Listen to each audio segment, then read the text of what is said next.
une tête de repris de justesse. Salut tout le monde. J'étais en train de filmer une vidéo, pour la chaîne évidemment, enfin je viens juste de finir une vidéo. Ça bouge un petit peu parce que je porte l'appareil à bout de bras.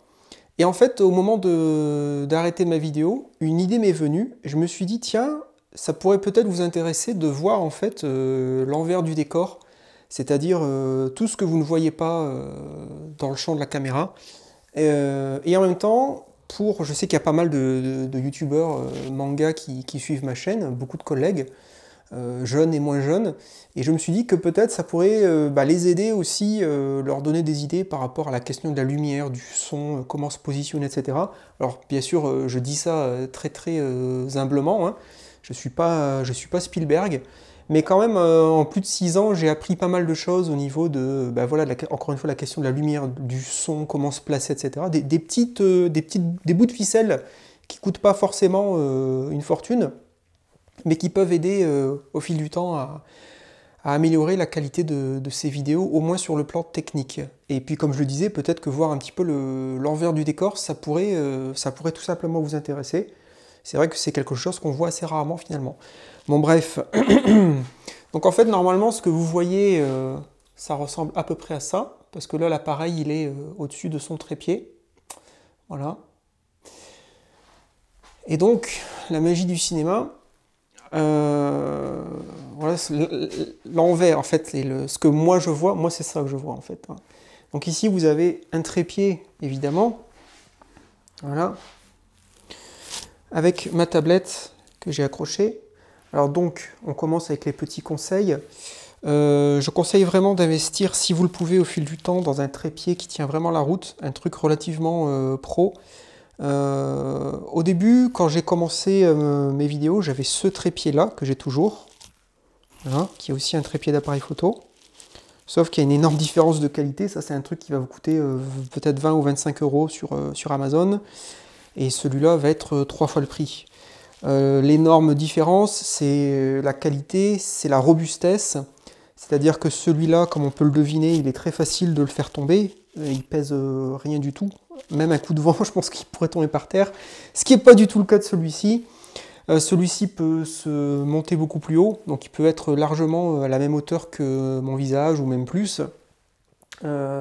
Il est équipé de petits repères en fait. Je ne sais pas si on peut le voir, mais voilà, au niveau des niveaux en fait pour s'assurer que votre caméra est parfaitement à plat, stable, de niveau, etc. Donc ça peut être toujours très intéressant. Voilà, donc ne pas négliger l'importance d'un trépied semi-pro, on va dire. Il n'y a pas besoin de dépenser non plus 300 euros. Un truc comme ça, je pense que vous pouvez l'avoir aux alentours d'une centaine d'euros, peut-être un peu moins, ou ça peut se trouver facilement, je pense, d'occasion. Voilà, c'est pas super, comment dire, c'est pas obligatoire, mais si un jour vous avez les moyens, voilà. Autre chose, donc, si vous avez une tablette et que vous écrivez vos textes comme moi, l'avantage voilà, d'acheter une espèce de griffe comme ça, voilà, qui est amovible, vous pouvez monter, descendre, changer l'angle, etc., l'inclinaison. Ça vous permet tout simplement d'avoir votre texte qui défile à hauteur de vos yeux, et du coup l'illusion est parfaite parce que vous lisez un texte, ce qui vous permet de ne pas bafouiller, de ne pas vous répéter, de refaire des prises autant de fois que vous voulez de manière très très facile parce que vous avez le texte qui défile sur une application qui est gratuite. Il y a plein d'applications de téléprompteurs qui sont absolument gratuites et ça marche très très bien. Vous pouvez régler la vitesse du texte qui défile, etc. etc. Attendez, je ne vais pas vous montrer n'importe quoi. Boum boum boum. Puis peut-être que comme ça vous aurez...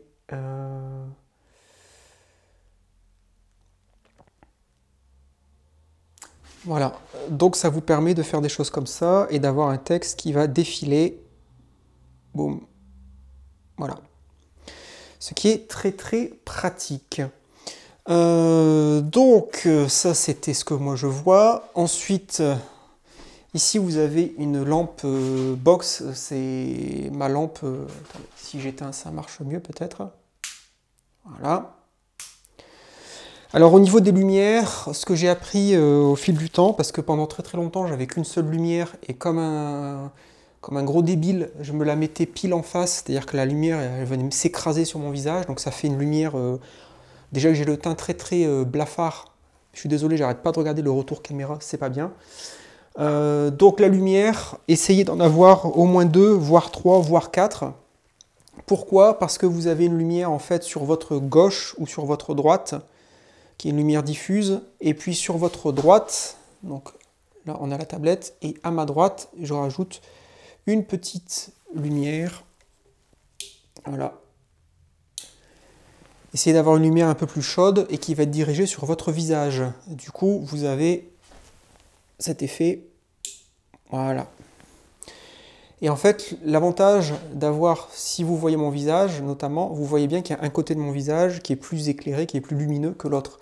Ça crée de la profondeur à votre image, ça crée une ombre, et du coup vous n'avez plus cette lumière qui vient s'écraser, cette lumière très plate, qui vient s'écraser sur vous et qui tue toute profondeur. Voilà. Donc avoir une lumière à gauche, une lumière à droite, jouer sur la hauteur de lumière, une qui est plus en haut, une qui est plus au niveau du visage, etc. Après c'est à vous vraiment, là vous voyez je viens d'éteindre la lumière qui est à droite, du coup tout ce qui est sur ma droite est d'un seul coup beaucoup plus sombre. Voilà, donc ça illustre bien ce que je disais. Ce que vous pouvez faire aussi c'est d'avoir derrière vous, voilà, ici alors attention ça va sûrement tuer la caméra, voilà, une autre lumière fait que quand vous venez devant, alors là vous ne le verrez pas bien parce que je suis trop près, mais en fait, vous voyez au niveau de mes cheveux, bon après c'est pareil, c'est à régler au niveau de la hauteur, là je fais ça à l'arrache pour vous montrer, mais le fait d'avoir une lumière derrière vous, en fait ça va découper votre silhouette. Donc vous allez ressortir davantage par rapport à un fond qui lui est censé être plus sombre que vous devez être plus ou moins dans la lumière. Vous êtes dans la lumière parce que vous avez la lumière à droite, à gauche, et une lumière qui vient éclairer votre dos, votre visage. Voilà. Donc c'est une petite astuce. Et pareil, tout ça, c'est vraiment du système D. Hein. Ça ne vous coûte pas un bras non plus. Vous voyez, ça c'est une lampe que j'avais achetée, que j'avais mis dans ma salle de bain en Allemagne. Et puis finalement, j'en ai plus besoin aujourd'hui. Donc je l'ai accroché sur un trépied. Voilà, ça ne sert qu'à ça. C'est vraiment, vous voyez que c'est vraiment du système D. C'est 3 bouts de ficelle. Ça ne va pas, encore une fois, vous coûter une fortune. S'il n'y a pas de trépied, vous prenez un manche de balai et puis ça marche pareil. Voilà. Et puis pareil pour cette lampe. Hein, pareil, c'est un truc vraiment ultra basique qu'on trouve sur Amazon. Je pense que ça coûte une vingtaine d'euros. Voilà. Ensuite, ce que vous pouvez faire toujours au niveau des lumières, c'est par terre, enfin moi je l'ai mis par terre, mais après vous gérez comme vous voulez, c'est d'investir tout simplement dans un spot lumineux. Voilà, la fameuse lumière que vous connaissez bien maintenant. Alors c'est une lumière, pareil, c'est un truc qui ne coûte pas 2000 euros. C'est un truc qui n'est pas du tout fait pour ça à la base, mais encore une fois, soyez inventifs, réfléchissez. Et puis vous avez une petite télécommande qui va vous permettre de changer la lumière à la volée, donc bleu, rouge, violet, etc. Donc c'est un truc vraiment d'ambiance qui n'est pas prévu pour faire des vidéos. Mais voilà, comme soyez malin, réfléchissez, si je veux avoir une lumière d'ambiance, pareil, c'est un truc qui m'a coûté peut-être une vingtaine d'euros sur Amazon. Donc c'est des petits achats qui peuvent s'accumuler au fil du temps. Si vous vous filmez devant votre bibliothèque, ce que vous pouvez faire aussi, c'est mettre des petites loupiottes comme ça. Encore une fois, des trucs qui vous coûtent, ça va vous coûter 3 fois rien. Ça marche à pile, hein, tout simplement. Et puis, pareil, en l'occurrence, celle-ci. Donc c'est avec télécommande. Et je suis désolé, il va se péter quelque chose. Hop, voilà, ça peut changer de couleur. Alors, ça dépend des modèles, etc. Rouge, machin. Enfin, moi, je les laisse blancs parce que comme ça fait le contraste avec la lumière qui est par terre. Tout simplement. Tout ça pour dire que la question de la lumière, c'est un truc que j'ai très longtemps ignoré. Je ne m'étais vraiment jamais posé la question à part d'avoir la lumière principale. D'ailleurs, je vais retourner dans la lumière. Ah oui, et puis la lumière au plafond, il faut l'éteindre. Là, je l'ai allumé pour qu'on voit mieux dans cette vidéo-là, parce que du coup, j'arrête pas de sortir du champ de ma lumière. Mais le but, quand vous avez un éclairage comme ça derrière, c'est que le plafonnier, il faut l'éteindre. Sinon, ça tue complètement le résultat. Là, vous voyez bien que la lumière, elle est assez uniforme. C'est pas le but, hein. Nous, ce qu'on veut, c'est avoir une lumière assez tamisée finalement en fond et nous être au premier plan dans la lumière. Voilà. Sinon, forcément, la fameuse Mangatech, voilà, que vous connaissez quand même pas mal. J'essaye de ne pas marcher sur mon micro. Voilà, donc je ferai peut-être une vidéo mise à jour de cette Mangatech, parce que du coup elle a beaucoup changé depuis longtemps. Voilà.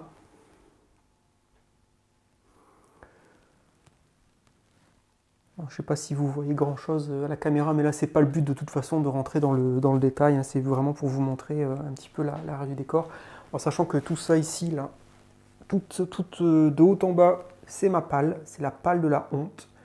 Alors c'est vraiment des trucs qui se sont vraiment beaucoup accumulés au fil du temps.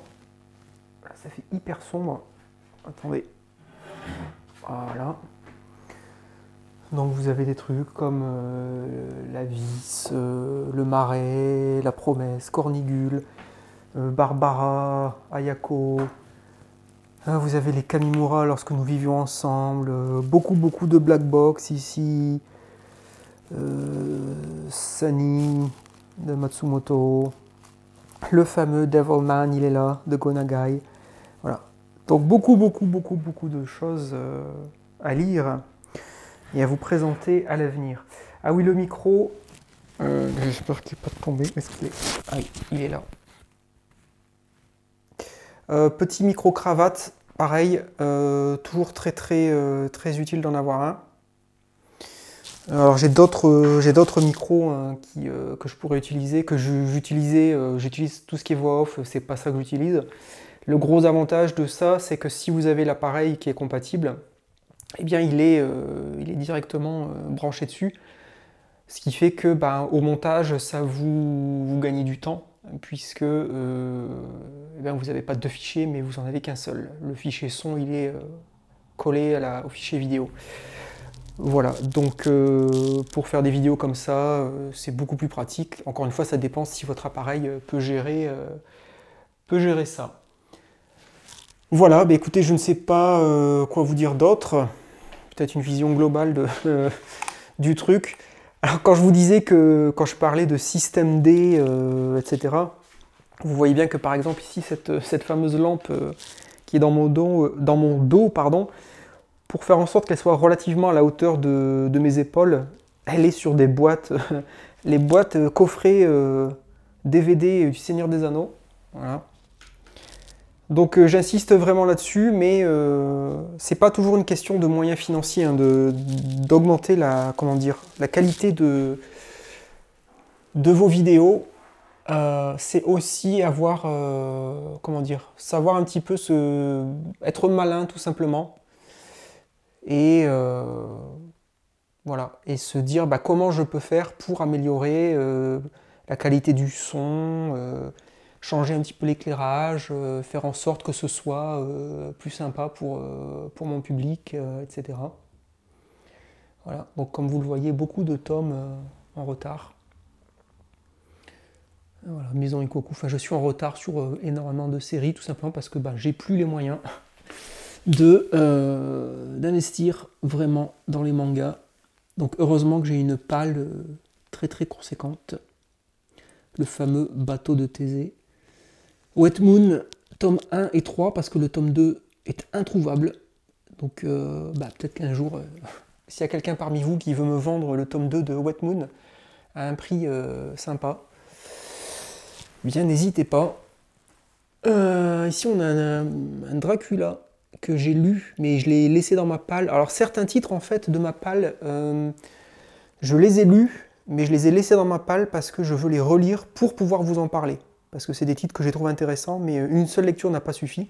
Donc en l'occurrence Dracula, j'avais vraiment apprécié l'adaptation en manga. Et il faut que je le relise pour pouvoir vous en parler un jour. Voilà. Ici on a Giselle, le livre de Jessie, le seul tome de Autant de Botchan, un tome 1 que j'ai. Voilà. Ici on a l'extrêmement rare Mother Sarah, la version américaine, puisque la version française elle est introuvable à un prix abordable et normal. Voilà, il faut que je lise Blue Hole, qui a l'air très bien. Alors évidemment, forcément, c'est de l'autre côté qu'il faut se diriger. Voilà, Blue Hole. Si je dis pas de bêtises, c'est le même auteur que Moon Lost, dont je vous ai parlé. Par exemple, un autre exemple de manga que j'ai lu, c'est Dans l'abîme du temps, que j'ai lu mais qui est toujours dans ma palle, Dans l'abîme du temps, de Gutanabe et Lovecraft. Pareil, je l'ai laissé pour l'instant dans ma palle parce que ça fait partie des titres, je pense que dont je suis susceptible de vous parler à l'avenir. Pareil avec Mon instant d'éternité chez Black Box, très bien. Pareil que j'ai lu, mais que... Et en fait, j'ai peur de... Comment dire, que si je les remets dans la bibliothèque où tous les titres sont lus et finis, que je les oublie en fait, tout simplement. Parce qu'il y en a quand même beaucoup. Le sommet des dieux, qu'est-ce que ça fait plaisir de le revoir. Bon allez, je suis désolé, je vais pas me lancer dans... Comment dire, dans le fait de vous parler de tous les titres qui sont là, parce que sinon je sens que je vais partir en vrille et la vidéo va faire 3 heures et on va parler de chaque manga un par un. Donc je pense que je vais vous garder ça pour une future vidéo en plusieurs épisodes de la bibliothèque, de la Mangatech mise à jour. Et d'ailleurs, écoutez, si ce petit teaser vous a donné envie, dites-le moi en commentaire. Je sais que beaucoup d'entre vous, vous m'aviez déjà dit il y a pas mal de temps, quand j'avais posé la question dans une vidéo, qu'effectivement vous aimeriez revoir, comment dire, vous aimeriez avoir une version mise à jour de la Mangatech, voir exactement tout ce qui est dans la collection. Donc du coup, avec ce petit teaser que je viens de vous faire de manière involontaire en plus, si ça vous intéresse toujours, dites-le moi, parce que pour moi c'est toujours sympa de le faire, hein, parce que c'est un peu c'est un grand plaisir de me balader dans ma bibliothèque. Mais en même temps, c'est beaucoup de boulot derrière, parce que vu la quantité de bouquins, comme vous pouvez le voir, c'est des heures et des heures de montage et des heures à filmer. Donc je ne veux pas me lancer là-dedans si finalement ça n'intéresse pas grand monde. Mais ouais, si ça vous a donné envie d'en voir plus, n'hésitez pas. Voilà, et puis sinon, vous pouvez le voir, c'est un petit peu le boxon quand même. Ah oui, parce que je précise que c'est la première fois en fait de ma vie, enfin de ma vie. C'est la première fois en fait depuis que ma chaîne YouTube existe que j'ai une pièce entière où je peux, qui est dédiée en fait à la vidéo. Puisqu'avant, j'avais pas de pièce que je pouvais dédier à ça. Donc il fallait que je filme dans mon salon, et à chaque fois que je filmais, il fallait tout déballer, tout remballer, tout brancher, etc. Alors que là, maintenant, enfin, j'ai une pièce, comme vous le voyez, où tout est prêt, en fait. Hein. Voilà, il y a même des cartons, mais bon, cartons d'Allemagne. Mais l'avantage, c'est que tout est en place. Donc ça aussi, c'est un petit conseil. Si vous avez le luxe d'avoir une pièce où vous pouvez tout laisser brancher en permanence, où en fait vous n'avez plus qu'à arriver à appuyer sur Power On de votre appareil et puis ça filme, eh bien c'est un énorme gain de temps. Voilà, bien écoutez, j'espère que cette petite vidéo faite complètement à l'arrache et pas du tout prévue, c'est une idée qui m'est venue vraiment comme ça à la fin d'avoir filmé une future vidéo pour la chaîne.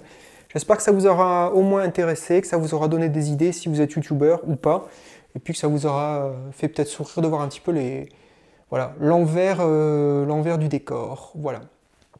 Allez, je vous remercie d'avoir regardé cette vidéo, en tout cas j'espère que ça vous aura plu, vous aurez passé un bon moment. Et puis je vous dis à bientôt pour une future vidéo sur Orion Manga. Bye bye tout le monde.